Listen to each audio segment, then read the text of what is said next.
प्यारे विद्यार्थियों, छोटे भाई बहनों, नमस्कार। आइए आज हम लोग पढ़ते हैं संघ की कार्यपालिका के संदर्भ में महत्वपूर्ण प्रश्नों को। मिशन इंस्टीट्यूट प्रयागराज में आपका स्वागत है। अभिनंदन। आइए एक एक करके प्रश्नों को देखते हैं और आप भी फटाफट जवाब देने का प्रयास करिए। जो प्रश्न आपके सामने आ रहे हैं परीक्षाओं में आए हुए प्रश्न है, अतः उम्मीद की जाती है कि आप सही आंसर देने का प्रयास करेंगे। पहला क्वेश्चन, अभी तक हमने 500 की सीरीज में 100 क्वेश्चन कर लिए हैं। अब ये 101वां क्वेश्चन आपके सामने आ गया है।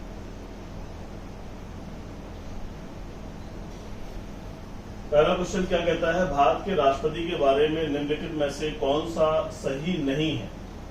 हमेशा इस बात को ध्यान रखिएगा कि ये लास्ट में नहीं शब्द जो आ जाता है बहुत इंपॉर्टेंट होता है। कौन सा सही नहीं है? देखिए, एमटीएस में पूछा गया है, एमटीएस में सीपीएसआई में पूछा गया है, 2022 का लेटेस्ट क्वेश्चन है। राष्ट्रपति का कार्यकाल 5 वर्ष का होता है, ये बात तो सही है। संसद का अंग होता है, आप जानते हैं संसद का अंग होता है, आपको खूब अच्छे से पता है कि इसका कार्यकाल 5 वर्ष है, आर्टिकल 65 कहता है। और ये लोकसभा, राज्यसभा और प्रेसिडेंट, इन 3 से मिलकर के हमारी संसद बनती है। तो पार्लियामेंट का निर्माण ही इससे होता है, तो इसलिए ये वाली बात भी सही है, ये वाली बात भी सही है। तीसरा पॉइंट है, संसद द्वारा पारित प्रत्येक विधेयक कानून बनने से पहले राष्ट्रपति के पास उनकी स्वीकृति के लिए भेजा जाता है। तो जब दोनों सदन से कोई चीजें पारित हो जाती हैं तो इनके बिना हस्ताक्षर के वो कानून नहीं बन पाता। ये बात भी बिल्कुल सही बात है। तो 3 बातें जब सही हो गई हैं तो चौथी बात गलत होने की पूरी उम्मीद होती है। देखिए, उसके पास वीटो शक्ति पावर होती है, इसके द्वारा वे संसद द्वारा पारित धन विधेयक सहित अन्य विधेयकों को अपने पास रोके रख सकते हैं या स्वीकृति देने से मना कर सकते हैं। तो ये वाली बात गलत है, ऐसा वो नहीं कर सकते। तो आपका आंसर क्या होगा? हमें तो गलत छांटना था, तो हमारे लिए गलत आंसर डी निकल करके आ गया। ठीक है, इसको याद रखिएगा, बहुत अच्छा प्रश्न है, परीक्षाओं में पूछा गया प्रश्न है, 2022 का लेटेस्ट क्वेश्चन है ये। ठीक है, आइए नेक्स्ट क्वेश्चन पर आते हैं। अगला प्रश्न क्या कहता है? पहले विद्यार्थियों ध्यान दीजिएगा। क्वेश्चन नंबर 102, भारत के केंद्र शासित प्रदेशों का प्रशासन निम्नलिखित में से कौन संभालता है? एमटीएस का क्वेश्चन है ये, हवलदार का क्वेश्चन भी है और 2022 का ये भी लेटेस्ट क्वेश्चन है। ऑप्शन ए राष्ट्रपति, ऑप्शन बी विधानसभा सदस्य, ऑप्शन सी मुख्यमंत्री, ऑप्शन डी प्रधानमंत्री। तो ये क्या कह रहे हैं? केंद्र शासित प्रदेश। ठीक है, तो संघ की कार्यपालिका के प्रधान होते हैं और केंद्र शासित प्रदेशों का प्रशासन कौन संभालता है? राष्ट्रपति महोदय संभालते हैं। बिल्कुल रट लीजिए, कहीं कंफ्यूजन नहीं करना है। इन सभी के लिए आंसर सही नहीं है, इसका आंसर आपका होगा राष्ट्रपति। नेक्स्ट क्वेश्चन पर आ जाइए। क्वेश्चन नंबर 103 2021 का प्रश्न है, CHSL में पूछा गया टीयर 1 में। निम्नलिखित में कौन सा अनुच्छेद भारत के राष्ट्रपति संविधान में राष्ट्रपति द्वारा शपथ या अभिपुष्टि से संबंधित है? राष्ट्रपति द्वारा शपथ, ओथ के बारे में बात कर रहा है। कौन सा अनुच्छेद है जो इस शपथ से जुड़ा हुआ है? अनुच्छेद 57, अनुच्छेद 54, अनुच्छेद 60, अनुच्छेद 66। ठीक है, अब हम अगर बात करें इसकी कि 57 में क्या है? 57 में पुनर्निर्वाचन की बात है। ठीक है, पुनर्निर्वाचन का पात्र है कहा गया। 54 में बात करें तो निर्वाचन की बात है राष्ट्रपति के लिए। 60 में बात करें तो शपथ है और 66 में उपराष्ट्रपति का निर्वाचन है।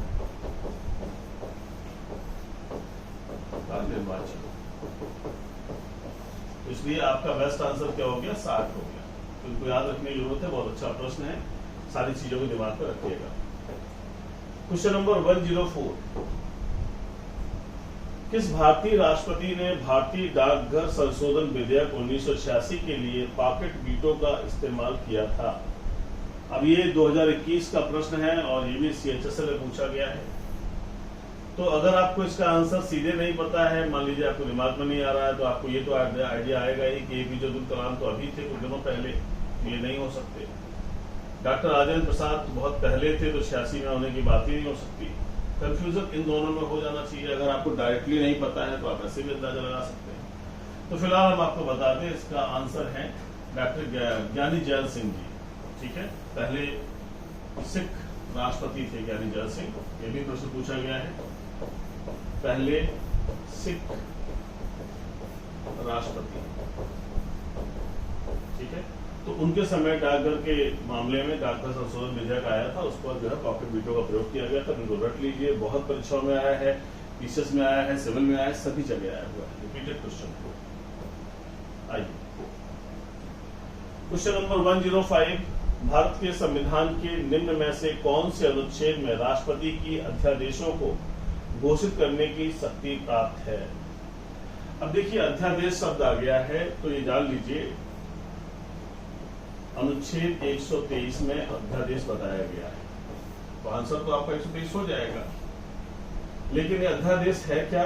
जब संसद का सत्र ना चल रहा हो, संसद का सत्र ना चल रहा हो और कानून की आवश्यकता हो,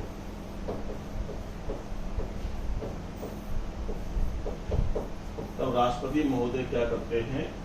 आर्टिकल 123 के अंतर्गत अध्यादेश जारी करते हैं। अध्यादेश का वही बल और प्रभाव होता है जो संसद द्वारा पारित किए गए किसी कानून का, इसलिए ये आंसर ध्यान रखना है। और ये अध्यादेश तब तक जारी रहता है जब तक संसद का सत्र प्रारंभ न हो जाए, और प्रारंभ होने के 6 सप्ताह तक रहता है। याद रखिएगा, यही प्रश्न है। 6 सप्ताह के पहले अगर राष्ट्रपति ने वापस ले लिया तो बहुत अच्छी बात है, नहीं तो 6 सप्ताह की समाप्ति पर स्वयं समाप्त हो जाएगा, स्वयं समाप्त। ठीक है, याद रखिए। 143 भी बहुत पूछा गया है, ये राष्ट्रपति का उच्चतम न्यायालय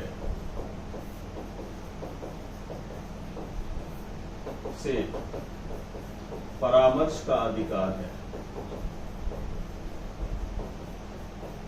उच्चतम न्यायालय से परामर्श का अधिकार है 143 में। तो इस तरह से आपको याद रखना है, ध्यान रखिएगा। तो अच्छा प्रश्न है, इसे दिमाग में रखेंगे तो बेहतर रहेगा। प्यारे विद्यार्थियों, एक अच्छे प्रश्नों की श्रृंखला आपके पास लाई जा रही है। नेचुरल सा है कि कुछ विद्यार्थियों ने जिनका लेवल बहुत छोटा है या जो पढ़ नहीं पाए हैं, अभी जिन्हें अवसर नहीं मिला, उन्हें प्रश्न नहीं बनेंगे, लेकिन उन्हें देखना चाहिए किस तरह के प्रश्न आते हैं, प्रश्नों का स्तर क्या है, आने वाले समय में प्रश्न कैसे आएंगे, तो उससे उनकी प्रिपरेशन बनेगी और पढ़ने की इच्छा भी जागृत होती है। वो प्रश्नों को जब देखते हैं तो उन्हें पता चलता है कि जो पढ़ाया जा रहा है वो किस लेवल का है, हमारे सर जो हमें पढ़ा रहे हैं वो किस लेवल का है ना। तो अगर सर ने पढ़ाया है आपको और सर के पढ़ाने से 90-95% चीजें फंस रही हैं तो आपका पढ़ाना ठीक हो गया। लेकिन अगर पूरा 90-95 नहीं फंस रहा है, बाकी 5% फंस रहा है, तो पढ़ाना बेकार हो गया। तो अच्छे प्रश्नों को ध्यान से देखिए। ये प्रश्न सभी आपको गाइड किए गए हैं, बताए गए हैं, रटाए गए हैं। मैं तो हमेशा क्लास में डांटता भी हूँ इस संदर्भ में कि आपको याद करने हैं, है ना। आप इसके बावजूद भी अगर आप ना कर पाए तो गलती से पाप की होती है, लेकिन अगर हम ही ना पढ़ाएं तो गलती हमारी होती है। इसलिए प्रश्नों को ध्यान दीजिएगा। एक ही प्रश्न बहुत अच्छा है और सब पर बहुत चर्चा हुई है। क्वेश्चन नंबर 106, निम्नलिखित में से कौन सा कथन सही है? देखिए अभी नहीं पूछा गया था, सही पूछ रहा है, ध्यान दीजिएगा। कौन सा प्रश्न सही है, कथन सही है? ऑप्शन ए, राष्ट्रपति अपना त्यागपत्र उपराष्ट्रपति को सौंपता है। तो बिल्कुल सही बात है, इसमें तो कोई ऐसी बात है नहीं। इसका मतलब है कि पहले ही आंसर हो गया, अब बाकी गलतियां होंगी। राष्ट्रपति अपना त्यागपत्र मुख्य न्यायाधीश को सौंपता है, गलत बात है। राष्ट्रपति अपना त्यागपत्र अध्यक्ष लोकसभा अध्यक्ष को सौंपता है, ये भी गलत है। राष्ट्रपति अपना त्यागपत्र प्रधानमंत्री को सौंपता है, बिल्कुल गलत।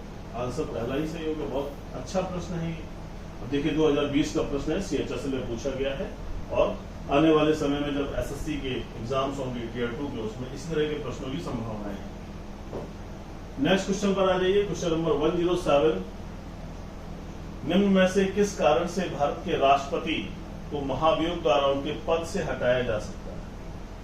अब देखिए ये स्टेनो में पूछा गया है CND में और 2020 का क्वेश्चन है।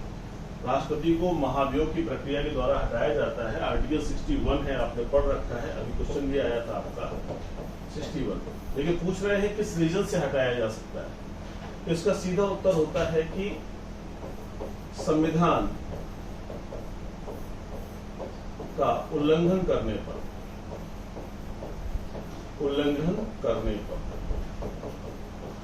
या अतिक्रमण करने पर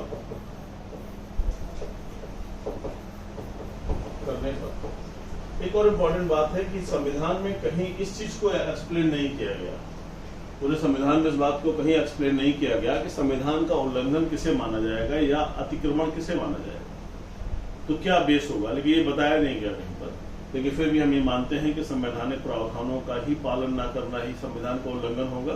तो इस तरह से आर्टिकल 61 में संविधान का अतिक्रमण या उल्लंघन करने के लिए व्यवस्था है, तो आपका आंसर क्या हो जाएगा, बी सही हो जाएगा। बाकी किसी कारण से राष्ट्रपति को उनके पद से नहीं हटाया जा सकता, ये सारी बातें नहीं लिखी हुई है। ठीक है, नेक्स्ट क्वेश्चन पर आ जाइए। भारत के निम्न राष्ट्रपतियों में से कौन केंद्रीय श्रम मंत्री भी रहे हैं? केंद्रीय श्रम मंत्री रहे हैं। ठीक है, तो इसका आंसर देखिए, आपको पता है कि ये तीसरे राष्ट्रपति थे भारत के। ठीक है, ये लोकसभा के आए हुए आदमी है, लोकसभा से आए हुए आदमी, लोकसभा अध्यक्ष थे। राजनाथ हो गया है, रामनाथ कोविंद जी, आपको मालूम है कि ये बिहार में गवर्नर थे। ठीक है, कानपुर देहात के रहने वाले हैं, इसे क्वेश्चन याद रखिए, कानपुर देहात। और क्या इनके बारे में इंपॉर्टेंट है कि सेकंड, अब दलित शब्द का संविधान में प्रयोग नहीं होता, लेकिन यहाँ पर लिखना पड़ रहा है क्योंकि क्वेश्चन भी आ गया है। दलित प्रेसिडेंट रहे हैं। पहले कौन रहे हैं? पहले रहे हैं के.आर. नारायणन। ठीक है, याद रखिएगा। पहली फर्स्ट एसटी प्रेसिडेंट कौन है? उनका नाम आपको मालूम है, महामहिम द्रौपदी मुर्मू। तो ये सभी चीजें ध्यान रखिएगा, इससे जुड़ी हुई बातें। तो ये भी नहीं है ना। अब ये जो बीबी गिरी जी हैं, यही थे, ये रहे हैं। और इन्होंने डॉक्टर जाकिर हुसैन के बाद, डॉक्टर जाकिर हुसैन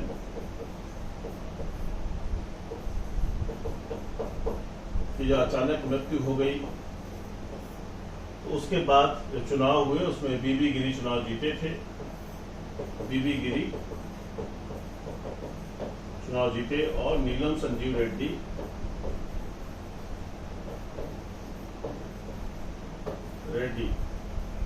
ये हारे थे। आत्मा की आवाज के आधार पर वोट मांगा था इन्होंने, आत्मा की आवाज। बीबी गिरी ने आत्मा की आवाज के आधार पर वोट मांगा था। और द्वितीय चक्र की मतगणना भी हुई थी। मतगणना, सभी बातें आपको पढ़ाई गई हैं क्लासेस में। जो विद्यार्थी पढ़े हैं निश्चित रूप से बातें उनको याद आ रही होंगी, रिकॉल हो रही होंगी। अगर मेरी बातें याद आ रही, फटाफट जवाब भी दीजिए आप मुझे।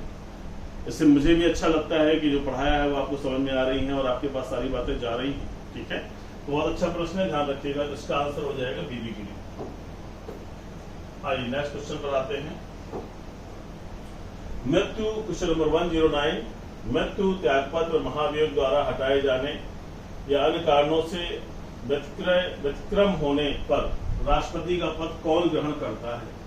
अगर किसी वजह से, चाहे मर गए हो या महाभियोग हो या किसी अन्य कारण से अगर राष्ट्रपति को पद खाली होता है, तो उनकी ऐसी स्थिति में कौन पद ग्रहण करता है? तो ऑप्शन है लोकसभा का डिप्टी स्पीकर, गलत है। राज्यसभा के उपाध्यक्ष, ये भी गलत है। लोकसभा के स्पीकर, ये भी गलत है। अब चूंकि यहाँ होना चाहिए उपराष्ट्रपति, लेकिन यहाँ ऑप्शन दिया गया राज्यसभा का सभापति, तो राज्यसभा का सभापति, इन्हीं को हम कहते हैं उपराष्ट्रपति। तो प्रश्न को भी देखना पड़ेगा कि उपराष्ट्रपति नहीं है तो उसकी जगह कहीं सभापति शब्द का प्रयोग करके तो नहीं लिख दिया गया। अगर ये लिख दिया गया तो ये भी आपका बहुत अच्छा प्रश्न है। और देखो, ये CPSI 2019 का क्वेश्चन है, बहुत अच्छा बनाया है क्वेश्चन जिसने भी बनाया है, और इस प्रश्न को ध्यान दीजिएगा। Question number 110। राष्ट्रपति द्वारा कितनी बार देश में राष्ट्रीय आपातकाल की घोषणा की गई? ऑप्शन 4, 1, 3, 2। अब अगर हम बात करें राष्ट्रीय आपात की बात, नेशनल इमरजेंसी की बात करें, तो नेशनल इमरजेंसी का जो प्रावधान है वो दिया गया है आर्टिकल 352 में, और ये हमने आपको बता रखा है, बहुत विस्तार चर्चा हुई है। युद्ध, बाह्य आक्रमण और सशस्त्र विद्रोह,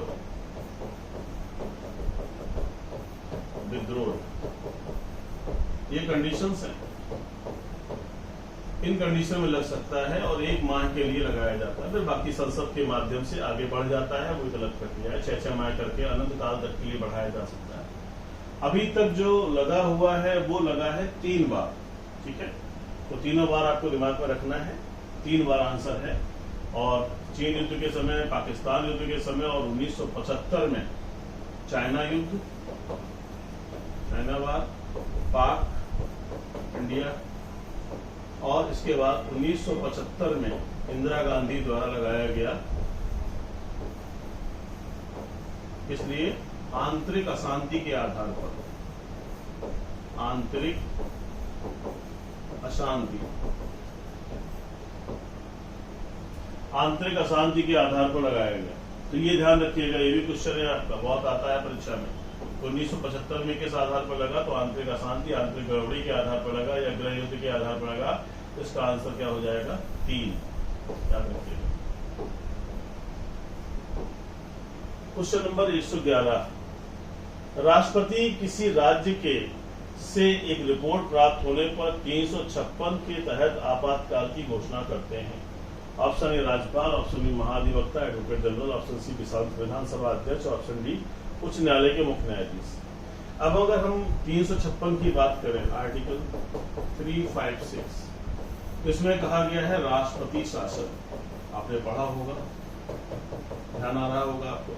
राष्ट्रपति शासन के लिए आधार है कि राज्यपाल यानी गवर्नर जब लिखित रिपोर्ट देते हैं, लिखित रिपोर्ट देते हैं कि राज्य में संवैधानिक तंत्र विफल हो गया है, यानी फेल हो गया है, विफल हो गया है, या सरकार संविधान के अनुसार शासन नहीं कर रही है, तो ऐसी स्थिति में राष्ट्रपति शासन लगा दिया जाता है। तो इसका फिर आंसर क्या हो गया हमारे सामने? राज्यपाल हो गया। ध्यान रखिएगा, बहुत अच्छा प्रश्न है, परीक्षा में पूछा जाता है। ऐसे प्रश्न तो आते ही रहते हैं। 2019 का प्रश्न है, CPSI पूछा गया। क्वेश्चन नंबर 112 पर आ जाइए। उम्मीद करता हूँ समझ में आ रही होंगी चीजें। अगर आपको समझ में आ रही हैं तो जरूर रिप्लाई करिए, क्योंकि एक प्रश्न को पढ़ रहा हूँ, उनके ऑप्शंस भी समझाने का प्रयास कर रहा हूँ। जो मेरा बताने का तरीका है आप तक पहुंच रहा है कि नहीं पहुंच रहा है, आपको क्लियर हो रहा है, जरूर जवाब दीजिए।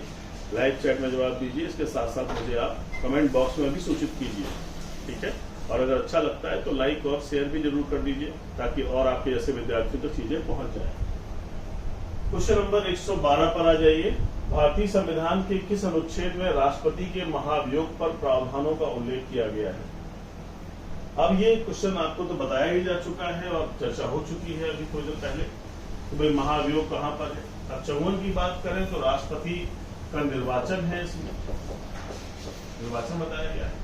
55 में निर्वाचन की रीति। 63 की बात करें तो इसमें उपराष्ट्रपति के बारे में बताया गया है। 51 की बात करें तो ये BPSP है, आपको याद आ रहा होगा कि अंतरराष्ट्रीय शांति और सुरक्षा की बात की गई है, शांति सुरक्षा। 61 जो है ये महाभियोग है, इम्पीचमेंट।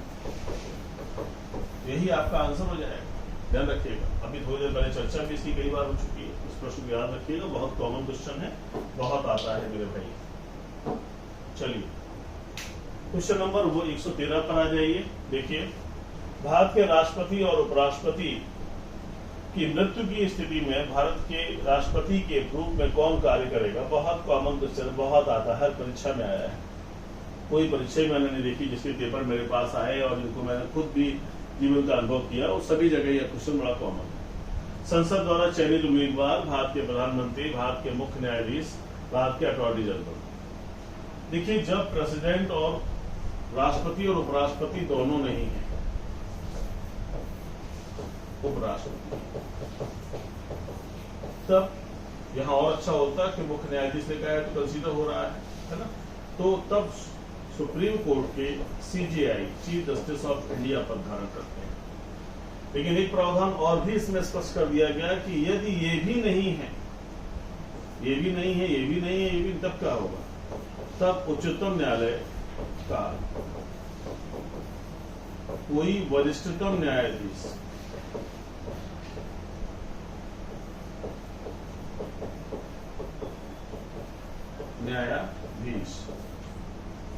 तब उच्चतम न्यायालय का कोई वरिष्ठतम न्यायाधीश, ध्यान दीजिएगा। तो अभी तक तो आपको यही आंसर मालूम चल रहा था, लेकिन मैंने ये भी आपको एक्सप्लेन कर दिया है कि अगर भविष्य में, अब ये तो 33+1 है, तो भाई एक नहीं है दूसरा होगा, इतने सारे जजेस हैं तो पद कभी खाली नहीं रहेगा।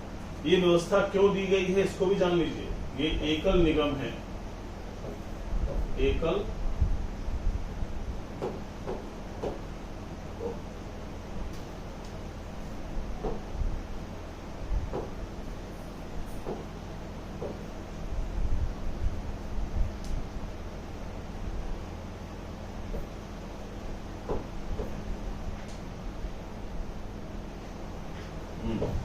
चीजें हट गई, फिर से कर देता हूं। तो यहां मैंने आपको बताया कि इसका आंसर जो है राष्ट्रपति के बाद उपराष्ट्रपति, फिर हमने कहा सुप्रीम कोर्ट के CJI, और इसके बाद भी अगर आवश्यकता है तो सुप्रीम कोर्ट के सीनियर मोस्ट जज, और 33+1 की बात कही। इसके साथ हम बताने जा रहे थे आपको कि एकल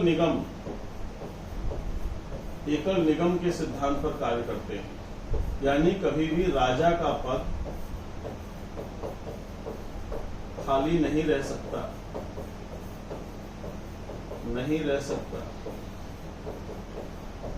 और चूंकि हमने राष्ट्रपति का जो पद है, ये पद हमारे यहाँ किसके समतुल्य है? ब्रिटेन के सम्राट या महारानी के।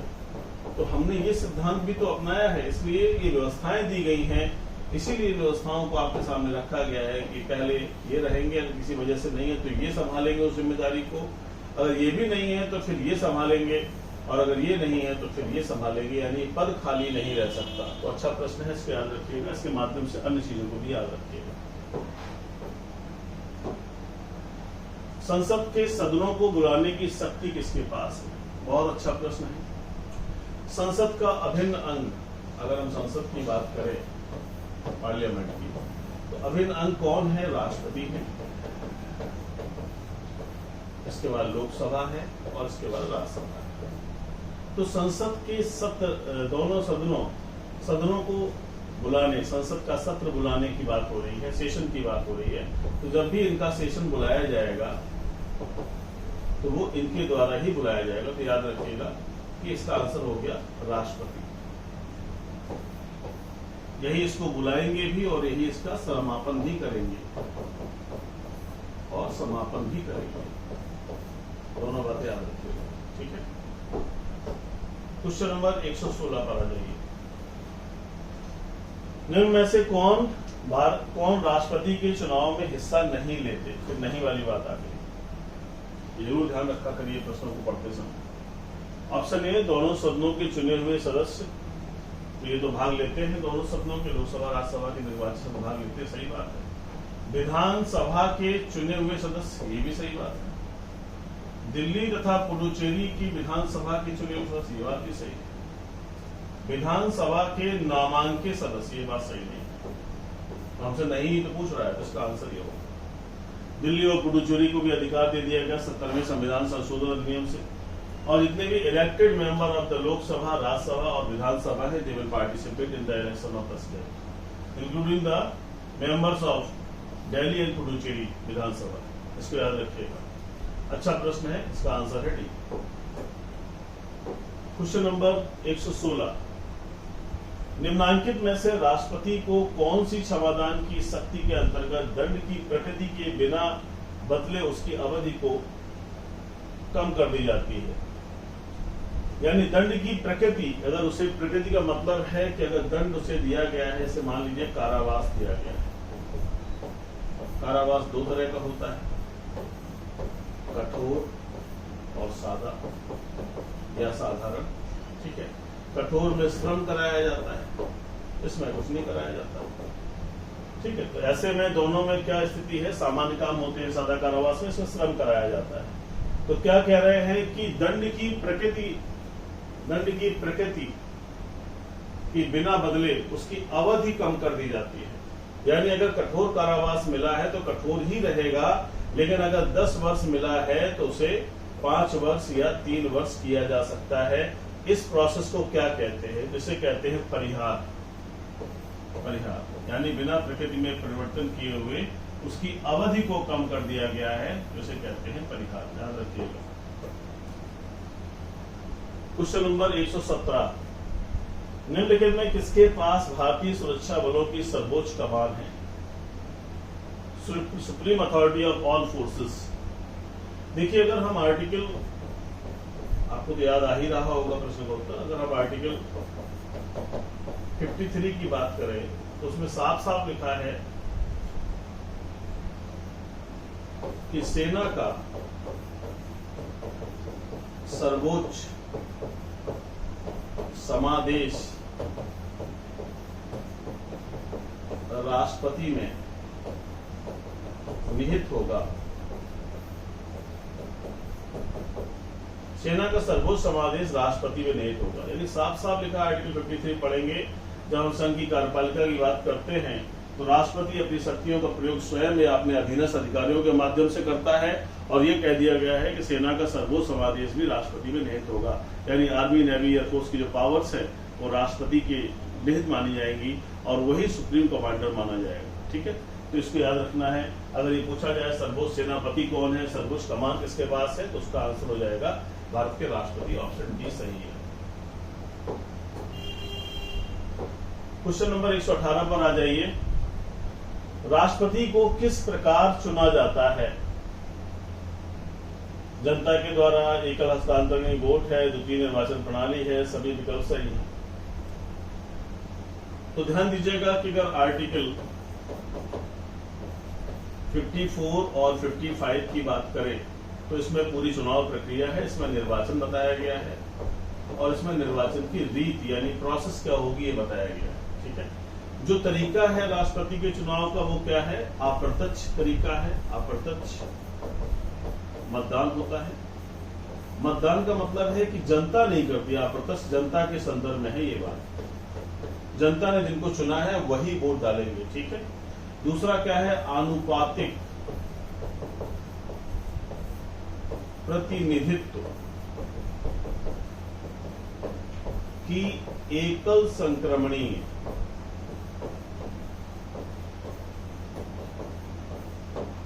मत प्रणाली ये अपनाया जाता है, और जो व्यक्ति 50% से अधिक मत पा जाएगा वो विजयी घोषित किया जाएगा, विजयी उम्मीदवार माना जाएगा। तो आनुपातिक प्रतिनिधित्व का मतलब हो गया कि जनसंख्या के अनुपात में मत का मूल्य, और एकल हस्तांतरणीय वोट का मतलब एकल संक्रमणीय वरीयता क्रम के आधार पर मतदान। तो यहाँ पर आनुपातिक की बात तो थी नहीं, यही मिल रहा है खाली। तो ये वाली बात तो गलत हो गई, जनता सीधे होते नहीं, प्रतिनिधियों के द्वारा होते हैं, है ना।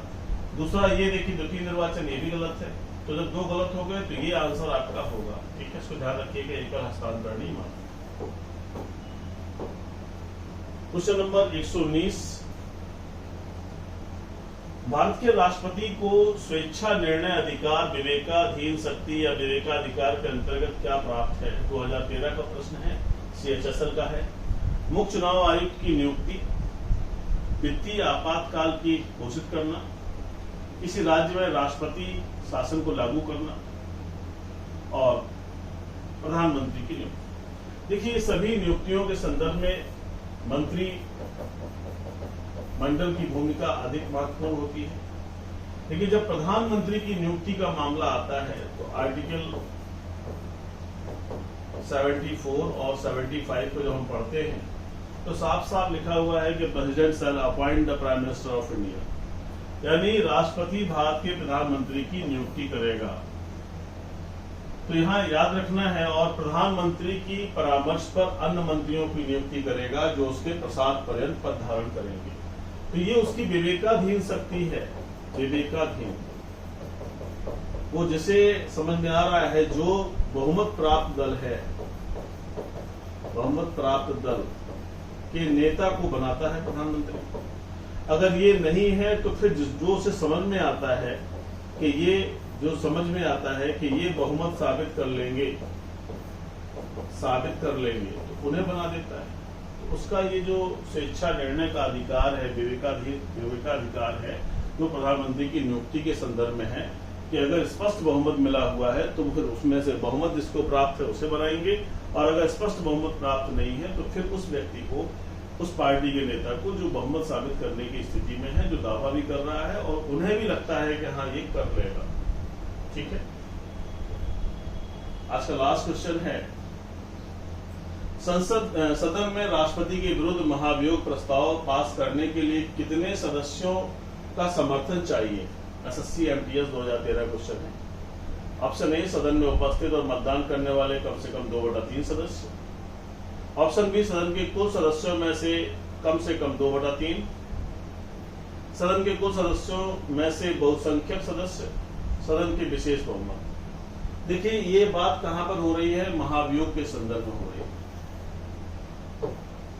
तो महाभियोग के संदर्भ में हो रही है, तो महाभियोग के संदर्भ में देखिए इसका बेस्ट आंसर क्या होगा कि कुल सदस्यों का 2/3। अगर हम बात करें कि राष्ट्रपति को उसके पद से हटाने के लिए जो चीजें आती हैं, प्रस्ताव पारित होता है, तो उसमें कुल सदस्यों का 2/3 होना चाहिए। ठीक है, उपस्थित और मतदान करने की बात यहाँ लागू नहीं है, तो कुल सदस्यों का 2/3 होना चाहिए और दोनों सदनों से होना चाहिए, है ना? तो अगर ऐसा होगा तभी हो पाएगा। 14 दिन की नोटिस दी जाती है, राष्ट्रपति को भी अपना पक्ष रखने का अधिकार है, कोई भी सदन प्रस्ताव ला सकता है, ये सारी बातें हमने आपको पढ़ाई हैं। दूसरा सदन इन्वेस्टिगेशन करेगा जहां पर राष्ट्रपति को अपना पक्ष रखने का अधिकार स्वयं होगा या किसी अन्य व्यक्ति के माध्यम से होगा। तो इसका बेस्ट आंसर हो गया आपका बी। प्यारे विद्यार्थियों, आज महत्वपूर्ण क्वेश्चन की श्रृंखला थी। आपसे मैंने वादा किया हुआ है कि 500 क्वेश्चन, इंपॉर्टेंट क्वेश्चन आपको बताऊंगा, तो डे बाय डे आपके सामने आते रहेंगे। अगर आप इन्हें पढ़ते रहते हैं, रिकॉल करते रहते हैं, तो निश्चित रूप से एक अच्छे आपके पास क्वेश्चन बैंक होगा।